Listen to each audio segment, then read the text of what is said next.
امام ابو حنیفہ رحمۃ اللہ علیہ دوسری بار حج کو گئے۔ وہاں امام باقر رحمۃ اللہ علیہ بھی تشریف لائے ہوئے تھے۔ کچھ لوگوں نے بوجھ کی بنا پر امام باقر رحمۃ اللہ علیہ کو یہ کہا کہ ابو حنیفہ اپنے قیاس سے فیصلہ کرتا ہے اور دین میں تبدیلیاں کر رہا ہے۔ امام ابو حنیفہ رحمۃ اللہ علیہ حضرت امام باقر رحمۃ اللہ علیہ کی خدمت میں حاضر ہوئے۔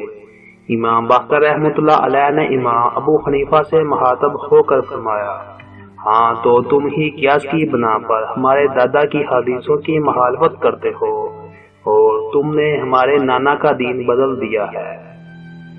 انہوں نے نہایت ادب سے عرض کیا، نعوذ باللہ، حدیث کی کون مخالفت کر سکتا ہے؟ آپ تشریف رکھیں تو کچھ عرض کروں۔ پھر حسب ذیل گفتگو ہوئی۔ امام ابو حنیفہ رحمۃ اللہ علیہ نے پوچھا، مرد ضعیف ہے یا عورت؟ امام باقر رحمۃ اللہ علیہ نے فرمایا عورت۔ امام ابو حنیفہ رحمۃ اللہ علیہ نے پوچھا، وراثت میں مرد کا حصہ زیادہ ہوتا ہے یا عورت کا؟ امام باقر رحمۃ اللہ علیہ نے فرمایا مرد کا۔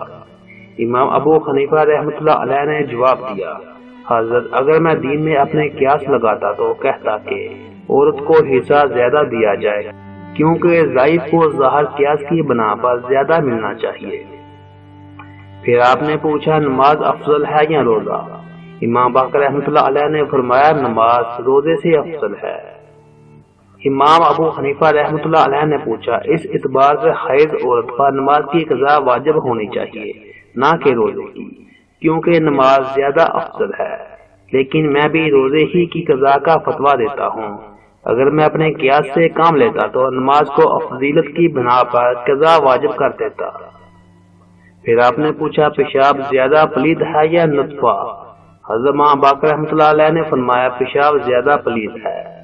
حضرت امام ابو حنیفہ رحمۃ اللہ علیہ نے فرمایا کہ اگر میں تمہارے نانا حضرت محمد صلی اللہ علیہ وآلہ وسلم کے دین کو قیاس سے تبدیل کرتا تو یہ حکم دیتا کہ پیشاب کرنے کے بعد غسل فرض ہو جاتا ہے اور انزل منی کے بعد وضو سے بھی طہارت حاصل ہو سکتی ہے، لیکن معاذ اللہ میں نے یہ قول نہیں کیا اور نہ ہی تمہارے نانا صلی اللہ علیہ وآلہ وسلم کے دین کو قیاس سے تبدیل کرنے کی کوشش کی ہے۔